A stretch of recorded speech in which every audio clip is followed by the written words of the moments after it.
Hi all, I am Isha Gupta and I am going to share some important tips about the current affairs. Whenever I think about an interview, the first thing that comes to my mind is whether I am updated with the current affairs. क्या मुझे current affairs की जानकारी है? क्योंकि interviewer हमारी personal, educational and technical life के अलावा जो क्वेश्चन पूछता है वो करंट अफेयर से पूछता है। तो क्या आप जानते हैं कि किसान क्यों प्रोटेस्ट कर रहे हैं from past 6-7 months?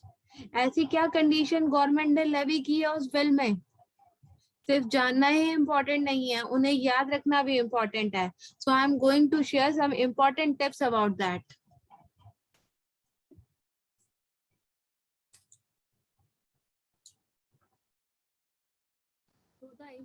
The first important step is to develop a relationship between present and past of a particular issue. We all know that the coronavirus has created a havoc in the world. पर क्या आप जानते हैं कि ये virus कहाँ से आया, या फिर इसको कोविड-19 ही नाम क्यों दिया गया? What were the reasons for its existence? WHO and दुनिया के साइंटिस्ट इस पे क्या काम कर रहे हैं, या फिर इसको रोकने के लिए क्या कर रहे हैं, और आपका क्या इस पे ओपिनियन है? It is very important to give your opinion regarding the current issue. Opinion and views तो आप तभी रख पाओगे ना जब आपके पास नॉलेज होगी, और आपके पास नॉलेज कहाँ से आएगी? There are various sources from which you can gather the information about these things. For an example, news channels, journals, vlogs, and research papers. Best thing to develop and a basic understanding about the topic is how to relate it with the present scenario.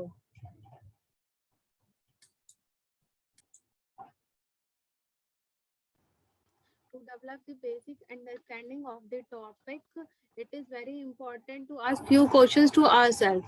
जैसे कि ये जो कोविड-19 की situation है, इसका आज के scenario पे क्या इम्पैक्ट, आज की दुनिया पे क्या इम्पैक्ट पड़ रहा है? हमारा जीडीपी गिर रहा है, अनएम्प्लॉयमेंट बढ़ रही है, मोर्टेलिटी रेट बढ़ रही है, and what has caused to it happen? मतलब ऑल ओवर द वर्ल्ड में मोस्टली कंट्रीज रिकवर कर चुके हैं इस सिचुएशन से, but India is still struggling for it. Why? And अगर इसको अभी रोका नहीं गया तो इसके फ्यूचर इम्पैक्ट क्या होंगे?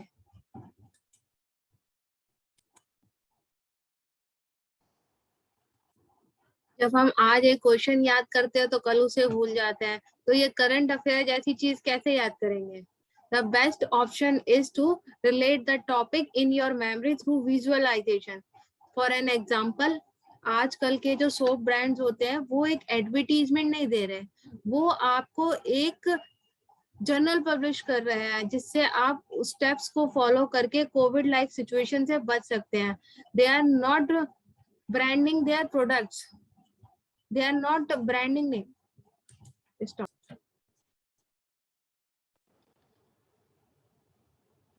जो चीज हम आज याद करते हैं वो कल भूल जाते हैं. आज एक क्वेश्चन का आंसर याद किया और कल भूल गए, तभी तो मेरे 10 में से 9 नंबर आते हैं. तो कैसे ये करंट अफेयर्स मुझे याद रहेंगे? The best solution for this is to relate the topic in your memory through visualization. For an example, आज के सिनेरियो में, आज के एडवर्टीजमेंट में आप देखोगे कि सोप ब्रांड्स जो होते हैं वो अपने प्रोडक्ट को सेल आउट नहीं कर रहे हैं. they are making efforts to make you understand what the coronavirus is and how we can avoid this COVID like situation from our lives.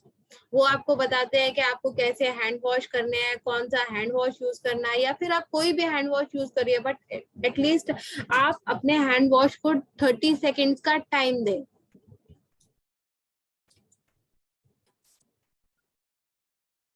Mathematics फॉर्मूले आपको याद क्यों रह जाते हैं? क्योंकि आप उन्हें समझते हो, उनका रट्टा नहीं लगाते, जैसे कि एक हिस्ट्री के क्वेश्चन का कराते हो, जैसे कि एक हिस्ट्री के क्वेश्चन का करते हो. इसीलिए तो आप हिस्ट्री के क्वेश्चन भूल जाते हो, पर a² + b² = c², ये कभी नहीं भूलते. ऐसे ही करंट अफेयर्स को भी हमें डिस्कस करना है, उन्हें समझना है, ना कि उनका रट्टा लगाना है. जहां पर भी आपको मौका मिले ग्रुप डिस्कशन करो, डिबेट में पार्टिसिपेट करो, कन्वर्सेशनल टच लाओ इन टॉपिक्स पर। आप अपने दोस्त से अपनी day to day life discuss करते हो, अपनी प्रॉब्लम डिस्कस करते हो, तो करंट अफेयर्स क्यों नहीं, discuss it with them, it will create a impact in your life as well as your friends' lives as well. Very important to pen down opinion as it gives a logical frame for the discussion and you may point out the counters for the same. मतलब आप दूसरे का opinion भी समझो, वो क्या कह रहा है, आप उसको रिकाउंटर कर सकते हो अपने क्वेश्चन से, पर it is important to know what others are thinking about the same topic. Keep these things memorized. It is very important to revise them after some intervals of time. कुछ समय बाद हमें इन सब चीजों को रिवाइज करते रहना चाहिए. मोर इसके एस्पेक्ट्स को एक्सप्लोर करना चाहिए. क्या ऐसा आज सिचुएशन में अब ये डेल्टा वर्जन क्या आ गया कोरोना वायरस का, क्या मुझे पता है? अरे इसके बारे में तो मैंने लास्ट टाइम पढ़ा ही नहीं था.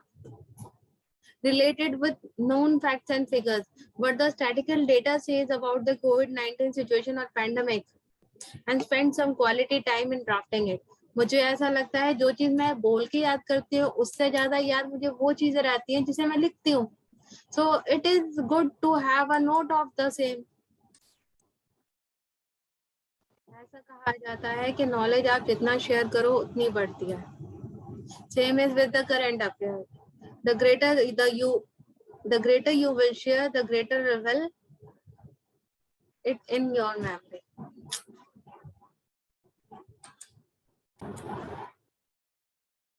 ऐसा कहा जाता है कि नॉलेज जितनी शेयर करो उतनी बढ़ती है. So be passionate to share it with others. The more it is discussed, the longer it last with us. Finally on the interview day, never think what you have left with. हमेशा एक positive attitude के साथ जाना चाहिए and be confident by speaking on the topic during the assessment.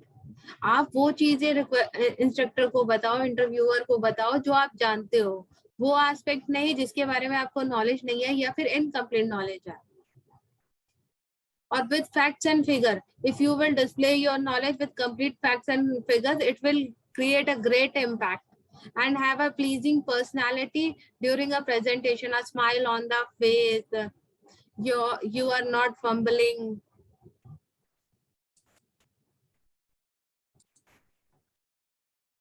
And उसके बाद आप देखिएगा you will be surely be able to crack the interview and you will be in one of the most respectable job that you are looking for.